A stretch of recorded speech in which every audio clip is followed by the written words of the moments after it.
Boa noite.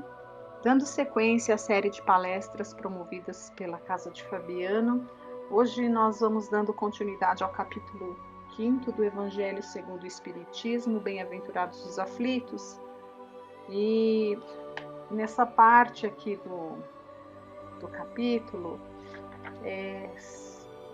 tem algumas situações, né, de aflições aí que muito comuns dentro do nosso planeta, né, de provas e expiações. Mas esse capítulo ele é longo, a gente já vem falando, né, que ele é longo porque ele é muito rico, justamente porque ele é completo de ensinamentos ali para nos ajudar a passar pelas aflições da vida, né? Então é um capítulo bem completo, nada ficou de fora aqui. Então, num desses itens, a gente vê aqui, olha, do item 14 ao item 17, os espíritos vêm ensinar para a gente sobre suicídio e loucura, que são dois males, né? São dois tipos, duas modalidades de aflições que a gente tem aqui no nosso mundo, né? Que são bem difíceis, são situações muito difíceis, seja para o espírito, né, aqui, seja para os encarnados, familiares, as pessoas que estão aqui, quanto para o espírito da pessoa que pratica um ato ou que acaba ali pelas suas escolhas, pelas condutas, né, acaba sucumbindo aí à loucura e, enfim, né, é uma situação muito dolorosa, material e espiritualmente, né? Então, vem os espíritos amorosos trazer esses ensinamentos muito valiosos para a gente, porque através desses conhecimentos, quanto que não se pode ser evitado, quantos desses males aqui que não podem ser evitados, né? Então a gente vai ler alguns itens aqui do Evangelho, mas acho que não vai dar tempo de ler tudo, porque eu quero trazer também o pensamento aqui, né, do Divaldo Franco, algumas colocações dele a respeito da depressão, mais no quesito da prevenção, porque o problema a gente sabe que existe e sabe que não é fácil, né? Os motivos são muitos, o Evangelho vem aqui, a gente vai entender ali qual é sempre o pano de fundo para que as pessoas tenham esse desencanto a chegar ao ponto de cometer um ato de suicídio ou até mesmo de perder a lucidez, né, no caso da loucura. Mas então, o que fazer para prevenir?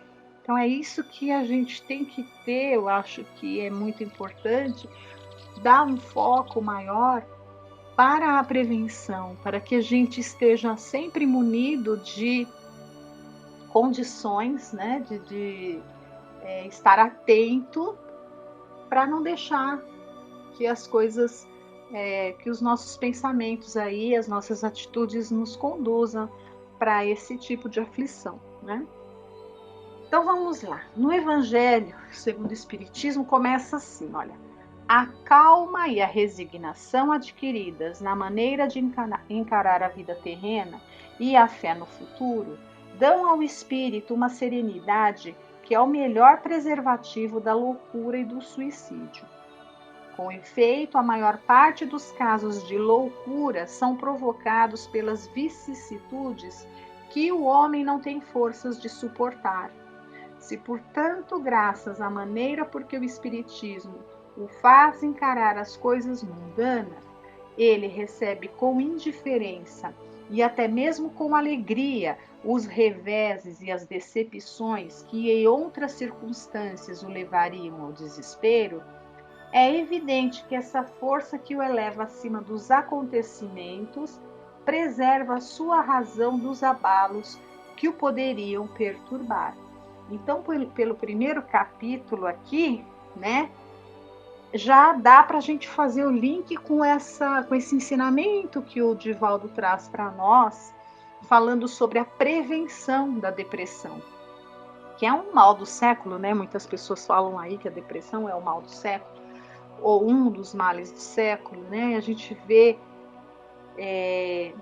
cada vez mais cedo, às vezes até crianças, né, muito jovens ali desencantados com a vida, tristes, pessimistas, né, uma onda de pessimismo aí que assola e tudo mais, desesperanças, né, tristezas, reclamações, lamúrias, são quadros aí que a gente vê com muita frequência, né? As pessoas não sorriem, as pessoas não estão bem, as pessoas. E é muito comum isso daí, muito, muito, muito comum mesmo, né?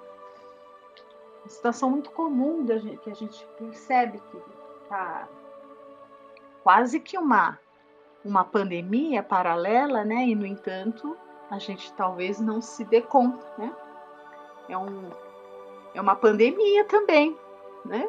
Porque é uma coisa generalizada, a gente vê que é muita gente, é muito comum, e o que é pior, não se dá muita atenção, né, para isso aí. Então, olha, veja, a gente vai falar sobre a prevenção da depressão, que é, né, como a gente leu por esse primeiro capítulo aqui, a gente já vai entender que são esses sentimentos aí, essa tristeza, essa falta de calma, essa falta de resignação, né? Que vão ali dar ensejo a situações mais graves, como a loucura, né? A perda da lucidez e às vezes até o suicídio. Então, por aqui a gente já percebe que deveríamos manter a calma e a resignação diante das situações da vida, né? Olha aqui, olha.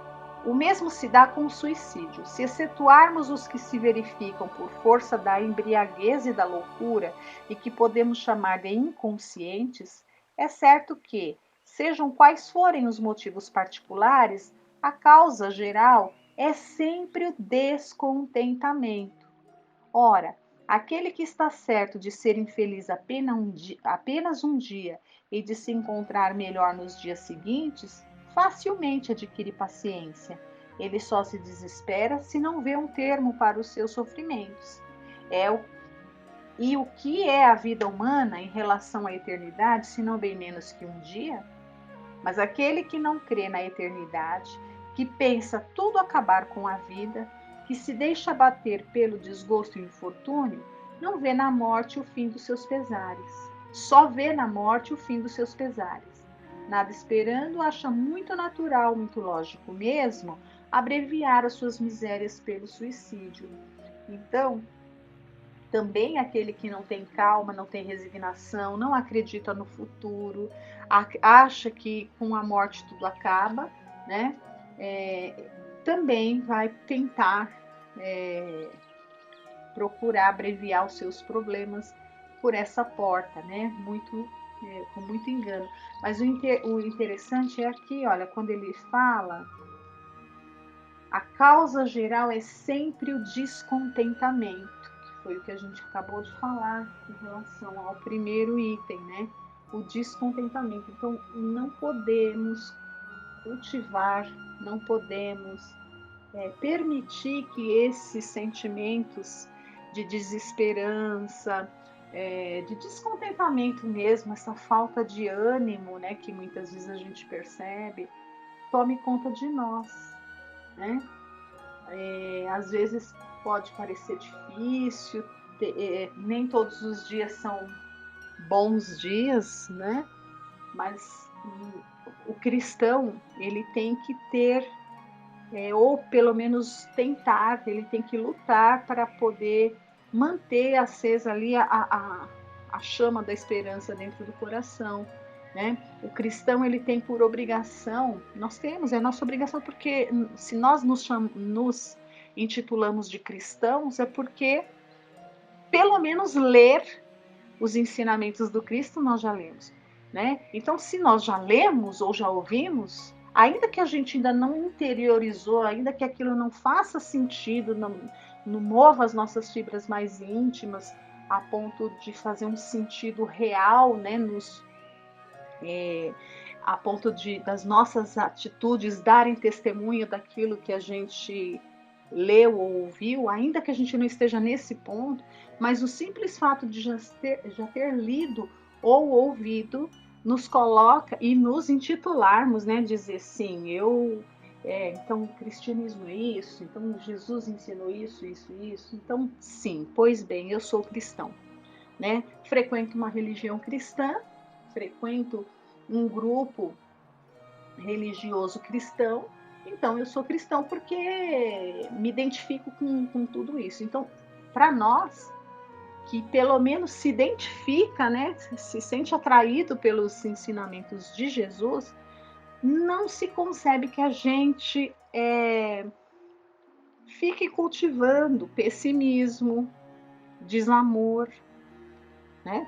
Por mais que seja difícil, por mais que nem todos os dias são tão bons, mas a gente já sabe, né? A gente já sabe que a nossa obrigação, e é mesmo, tentar modificar alguma situação mais difícil aí que a gente passe, né? Não é fácil, não é simples, mas é possível, né? E é possível se utilizando mesmo do próprio evangelho, né? O próprio fato de se dizer cristão e querer se aproximar do Cristo, né, de verdade, de coração, só isso aí já nos ajudaria bastante a, pelo menos, procurar sermos um pouco mais otimistas diante da vida, né? E porque é esse otimismo aí, essa proatividade que vai ser a vacina que nós precisamos aí tomar, né? O nosso espírito, para nossa coragem, para que a gente adquira essa coragem moral. O Evangelho fala isso, né? Porque quando a gente não tem esse ânimo, a gente não alimenta a nossa alma de bons propósitos, né? De boas decisões, a gente fica fica com a frouxidão moral, como está dizendo aqui, né? E aí ficamos desesperançosos, tristes, né? Pessimistas, tal. Nesse texto aqui do Divaldo, ele vem falar, olha, da prevenção da depressão. E é isso que nos interessa de verdade, porque de fato a gente quer prevenir esse mal, né? É um mal do século, como se fala aí muito comumente. Então, nós que temos esse conhecimento, nós que nos dizemos aí cristãos, temos a obrigação de ir atrás de todo conhecimento, que venha por parte da ciência, porque é uma doença catalogada aí, até com CID e tudo mais, é tratado, ansiedade, depressão, tudo isso, né? Tem até os tratamentos aí com a medicina da Terra. Mas a gente sabe que são doenças que nascem, na verdade, ali no campo da nossa mente, da nossa alma, né? O nosso ser mais íntimo ali. Então foi perguntado para o Divaldo, assim, olha, muito se fala do tratamento da depressão, mas como podemos evitar chegar a esse quadro? E é isso, né? Porque como podemos evitar a chegar a esse quadro? Às vezes a gente está bem, mas se a gente ficar invigilante e não cuidar, podemos cair aí, né, numa situação de repente, uma tristeza, uma contrariedade, mal cuidada, né? A gente acabar se comprometendo e passando aí por uma situação de uma depressão. Então, foi perguntado para Divaldo como podemos evitar chegar a esse quadro. E o Divaldo Franco, ele vai responder aqui, olha. Às vezes é difícil, porque o indivíduo é fragilizado em decorrência dessas circunstâncias externas, do medo, da ansiedade, da solidão, do desamor. Então, são sentimentos que a gente vai acalentando, a gente sente, né? Não adianta falar que que a gente não tem esse tipo de sentimento, porque nós somos humanos, ainda somos bem imperfeitos, a nossa condição de uma humanidade aqui terrena, né, terrestre, é ainda uma condição de uma imperfeição moral. Então, faz parte ainda das nossas emoções, né, sentir medo, ansiedade, solidão e desamor.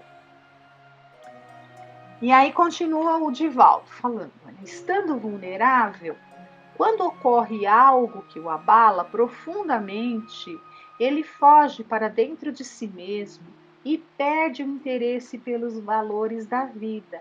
E é muito comum essa postura mesmo, a gente vê, né, as pessoas ficam mais introspectivas, elas se calam, né, fogem para dentro de si mesmo e perde o interesse pelos valores da vida, achando que o problema, né, está lá fora. Mas o problema não está lá fora, o problema está dentro de cada um de nós.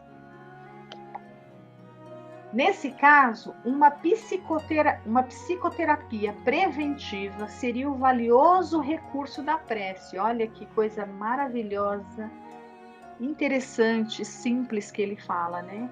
O recurso valioso da prece seria já uma psicoterapia que a gente tem condição, cada um tem condição de fazer, né? A prece. Então seria o recurso da prece. E outra coisa mais, o outro conselho que ele dá, né? De psicoterapia, tornar-se útil, procurar fazer o bem ao próximo, porque mediante esse labor fortalece-se. E quando vêm os golpes chamados do destino, terá resistência para poder superá-los, reconhecendo o valor da sua existência, sabendo-se útil, assim estando estimulado a continuar a viver, a trabalhar em favor da sociedade. Olha que perfeito, né? Então ele fala que o valor, a psicoterapia preventiva, que seria um recurso que vai prevenir essa situação dessa ansiedade que vai levar até uma depressão, seria a prece e o trabalho, né? Então, olha, tornar-se útil procurando fazer o bem. Então, o trabalho. Um trabalho no bem, qualquer que seja. Um trabalho voluntário aqui seria o perfeito, né? E quando não se tem essa oportunidade, até mesmo o trabalho normal que a pessoa tem ali na profissão que ela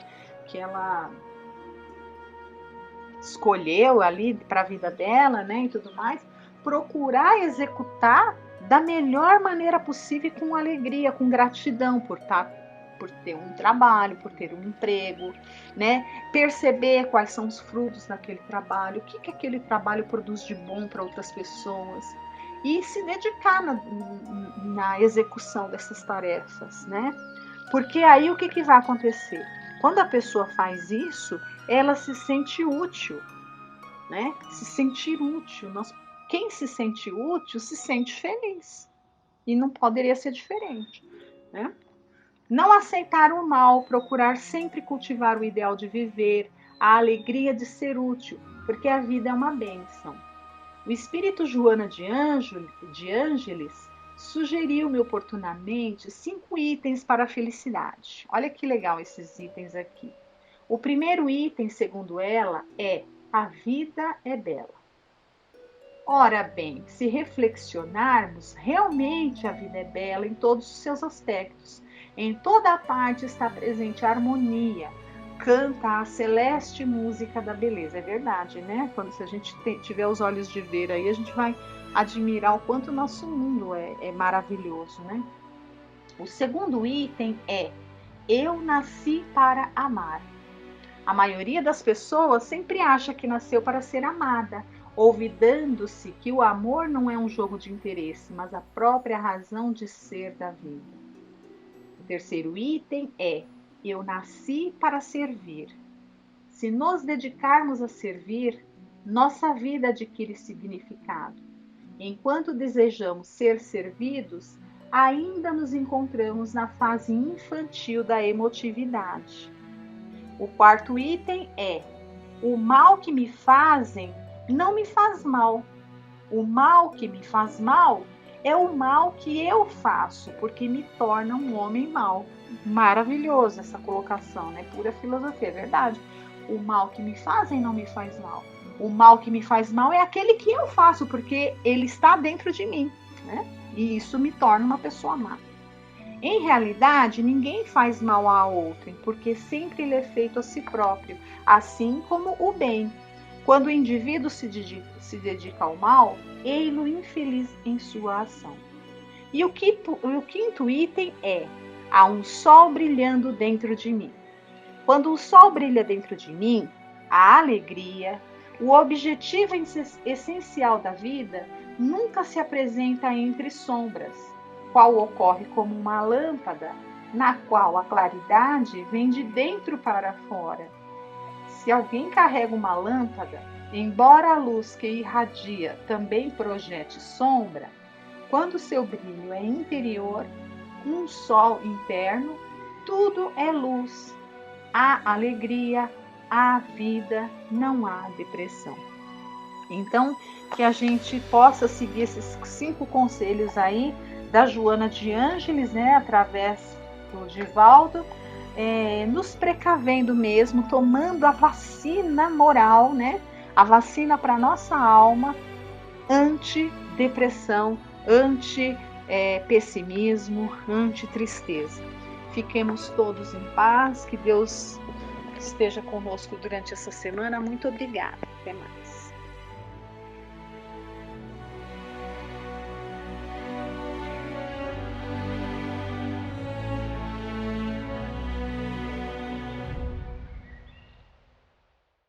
Boa noite a todos.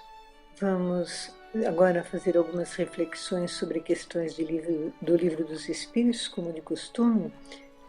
Estamos vendo questões da parte 4 desse livro, do capítulo 2, cujo título é Penas e Gozos Futuros.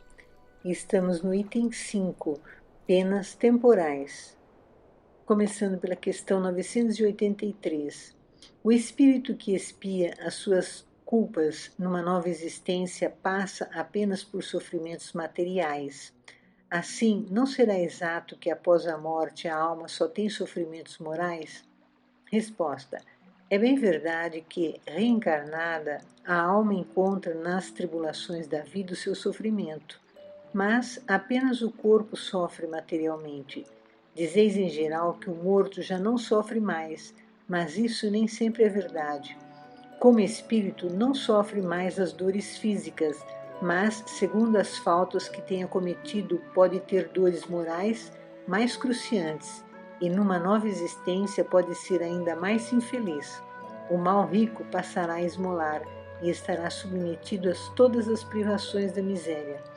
O orgulhoso a todas as humilhações.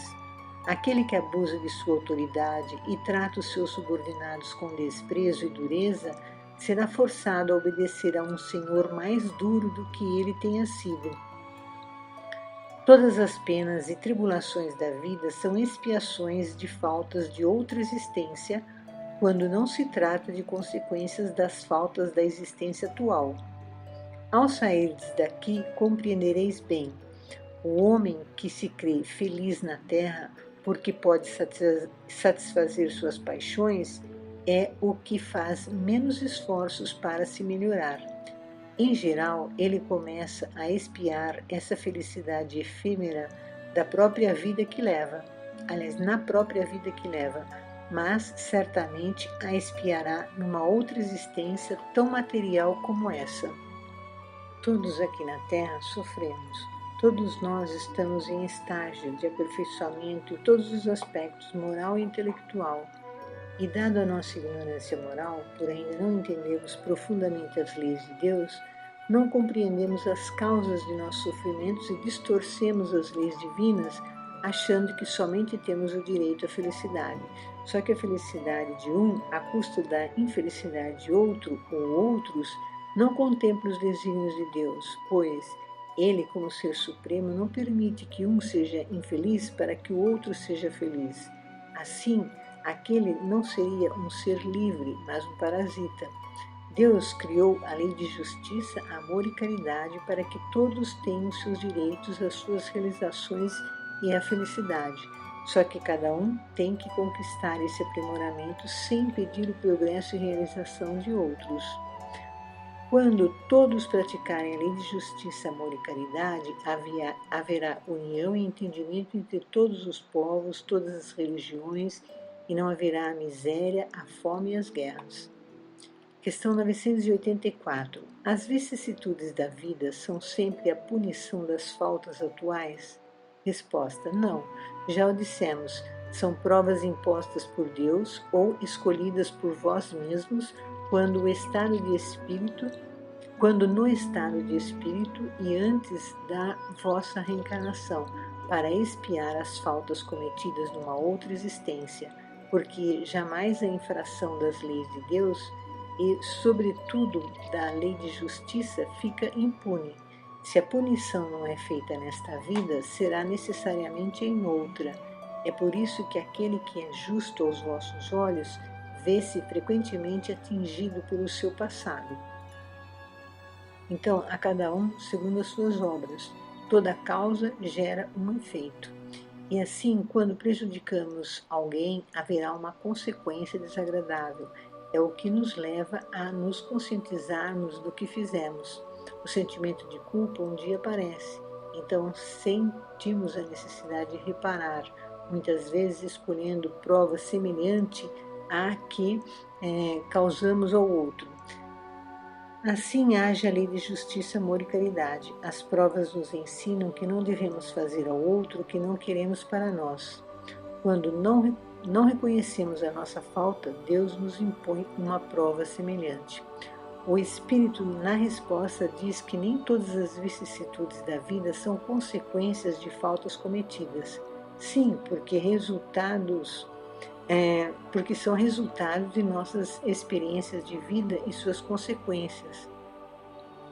Questão 985. A reencarnação da alma num mundo menos grosseiro é uma recompensa? Resposta: é a consequência de sua purificação, porque, à medida que os espíritos se purificam, vão se encarnando em mundos mais e mais perfeitos, até que se tenham despojado de toda a matéria e lavado de todas as manchas para gozarem eternamente da felicidade dos espíritos puros no seio de Deus. Nos mundos em que a existência é menos material do que neste, as necessidades são menos grosseiras e todos os sofrimentos físicos são menos vivos. Os homens não mais conhecem as más paixões que nos mundos inferiores os fazem inimigos uns dos outros. Não tendo nenhum motivo de ódio ou de ciúme, vivem em paz porque praticam a lei de justiça, amor e caridade. Não conhecem os aborrecimentos e os cuidados que nascem da inveja, do orgulho e do egoísmo e que constituem o tormento de nossa existência terrena. Então, o espírito, quando evolui, aperfeiçoando suas qualidades morais, adquire o direito de viver em outro planeta mais avançado, onde desenvolverá novas potencialidades e novos conhecimentos. Existem vários graus evolutivos e todos evoluem vivendo em diferentes mundos até que atinjam o grau de espírito puro. Kardec, comentando a questão 182 do Livro dos Espíritos, sobre as diferenças físicas e morais que há nos mundos, podemos ver as diferenças entre o nosso mundo e outros mais evoluídos. Então, vou ler. À medida que o espírito se purifica, o corpo que o reveste aproxima-se igualmente da natureza espírita. A matéria se torna menos densa, ele já não se arrasta penosamente pelo solo, suas necessidades físicas são menos grosseiras, os seres vivos não têm necessidade de se destruírem para se alimentar, o espírito é mais livre e tem para as coisas distanciadas percepções que desconhecemos. Vê pelos olhos do corpo aquilo que só vemos pelo pensamento. A purificação dos espíritos reflete-se na perfeição moral dos seres em que estão encarnados. As paixões animais se enfraquecem, O egoísmo dá lugar ao sentimento fraternal. É assim que, nos mundos superiores ao nosso, as guerras são desconhecidas, os ódios e as discórdias não têm motivo, porque ninguém pensa em prejudicar o seu semelhante. A intuição do futuro, a segurança que lhes dá uma consciência isenta de remorsos, fazem que a morte não lhes cause nenhuma apreensão. Eles a recebem sem medo e como uma simples transformação. A duração da vida nos diferentes mundos parece proporcional ao seu grau de superioridade física e moral, e isso é perfeitamente racional. Quanto menos material é o corpo, está menos sujeito às paixões que o enfraquecem. Quanto mais puro o espírito, menos sujeito às paixões que o enfraquecem. Este é ainda um auxílio da providência, que deseja assim abreviar os sofrimentos.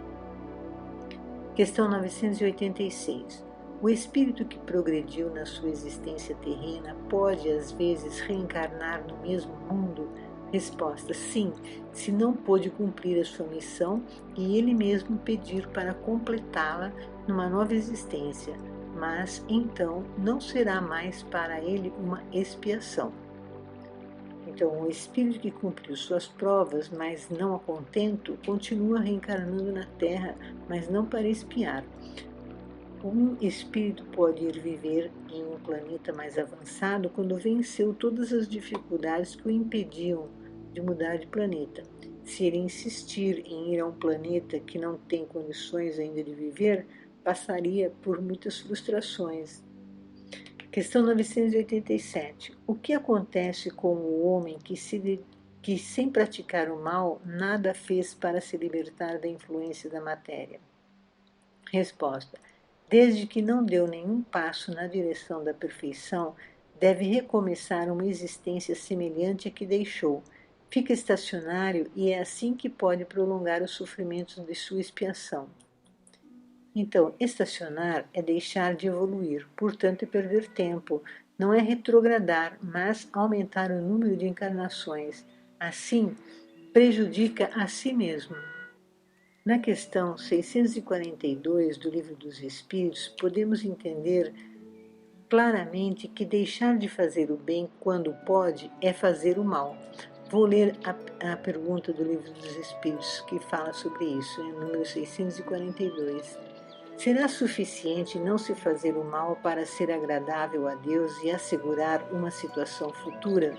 Resposta: não, é preciso fazer o bem, no limite das próprias forças, pois cada um responderá por todo o mal que tiver ocorrido por causa do bem que deixou de fazer.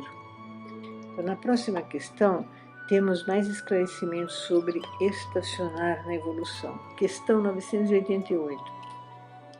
Há pessoas para as quais a vida flui numa serenidade perfeita, que não tendo necessidade de fazer qualquer coisa para si mesmas, estão livres de cuidados. Essa existência feliz é uma prova de que nada tem a expiar de uma existência anterior? Resposta: conheces muitas assim? Se o acreditas, enganas-te. Em geral, essa serenidade não é mais do que aparente. Podem ter escolhido essa existência, mas quando a deixam, percebem que ela não os ajudou a progredir. Então, como os preguiçosos, lamentam o tempo perdido. Sabei que o espírito não pode adquirir conhecimentos e se elevar senão através da atividade. Se ele adormece na despreocupação, não se adianta. É semelhante àquele que, de acordo com os vossos costumes, tem necessidade de trabalhar e vai passear ou dormir para nada fazer. Sabei também que cada qual terá de prestar contas da inatividade voluntária durante a sua existência. Essa inutilidade é sempre fatal à felicidade futura. A soma da felicidade futura está em razão da soma do bem que se tiver feito, a da desgraça na razão do mal e dos infelizes que se tenham feito. Então essa questão me faz lembrar a parábola dos trabalhadores da última hora. Alguns iniciaram o trabalho bem mais cedo que outros. Um pai de família foi contratar trabalhadores para sua vinha e saiu à procura deles em vários horários do dia, na primeira hora do dia, na terceira, na sexta, na nona hora e na 10ª hora do dia. E na hora do término do trabalho, todos receberam o mesmo valor, 1 denário. O trabalho bem realizado tem valor diferente, é feito com dedicação, boa vontade e cuidados. Aqueles que realizaram bem a tarefa, embora tenham trabalhado pouco tempo, mereceram o mesmo valor daqueles que estavam trabalhando desde a primeira hora do dia, mas sem a dedicação necessária e a boa vontade. Então o tempo não foi bem aproveitado, tanto que o pai de família saiu várias horas do dia para contratar outros trabalhadores. Então assim é a nossa vida. Aqueles que aproveitam sua encarnação procurando oferecer o melhor de si no aperfeiçoamento através do trabalho e do amor ao próximo, vencerão suas dificuldades mais cedo e não precisarão reencarnar tanto quanto aqueles que tiveram que reencarnar mais vezes até aprenderem a realizar seus trabalhos e cumprirem seus deveres com dedicação. Há pessoas que não precisam trabalhar para atender às suas necessidades, mas terão mais tempo para realizar tarefas de auxílio e amparo a tantos necessitados nesse mundo de provas e expiações. Aqueles que buscam o bem sempre encontram o que fazer de bom. Podem estudar até e ter profissão útil à sociedade. Ao oposto disso estão aqueles que, em qualquer dificuldade, desistem de tudo e, em outra existência, têm que retomar tudo novamente até aprenderem a persistir sempre no bem. Questão 989. Há pessoas que, sem serem positivamente más, tornam infelizes em virtude do seu caráter todos os que as rodeiam. Qual para elas a consequência disso? Resposta. Essas pessoas seguramente não são boas e expiarão pela visão daqueles que se tornaram infelizes, cuja presença constituirá para elas uma exprobração, quer dizer, uma advertência, uma reprimenda. Depois, numa outra existência, sofrerão aquilo que fizeram sofrer. O que fazemos para os outros, recebemos de volta e assim aprenderemos. Não façais aos outros o que não queres para ti mesmo. A pessoa que faz infelizes aqueles que a rodeiam, ao desencarnar, fará uma revisão da vida que teve, porque todos fazem isso, todos nós fazemos quando desencarnamos, uma revisão breve, rápida da vida que levamos na última encarnação. E, ao recordar o passado, vai recordar das pessoas que magoou e as verá como se estivessem à sua frente, o que promoverá o remorso. Todos nós, ao desencarnar, revemos toda a nossa encarnação. Finalizando nosso estudo de hoje, eu vou ler uma mensagem do livro Pão Nosso, do Espírito, ditado por Emmanuel, psicografado por Francisco Cândido Xavier. É o capítulo 72 desse livro e o título é Contempla Mais Longe. Tem uma frase de Lucas do capítulo 6, do versículo 38. Porque com a mesma medida com que medirdes, também vos medirão. Para o esquimó, o céu é um continente de gelo sustentado a focas. Para o selvagem da floresta, não há outro paraíso além da caça abundante. Para o homem de religião sectária, a glória do além-túmulo pertence exclusivamente a ele e aos que se lhe afeiçoam. Para o sábio, este mundo e os círculos celestiais que o rodeiam são pequeninos departamentos do universo. Transfere a observação para o teu campo de experiência diária e não ouvide que as situações externas serão retratadas em teu plano interior, segundo o material de reflexão que acolhes na consciência. Se perseverares na cólera, todas as forças em torno te parecerão iradas. Se preferes a tristeza, anotarás o desalento em cada trecho do caminho. Se duvidas de ti próprio, ninguém confiará em teu esforço. Se te habituaste às perturbações e aos atritos, dificilmente sabereis viver em paz consigo mesmo.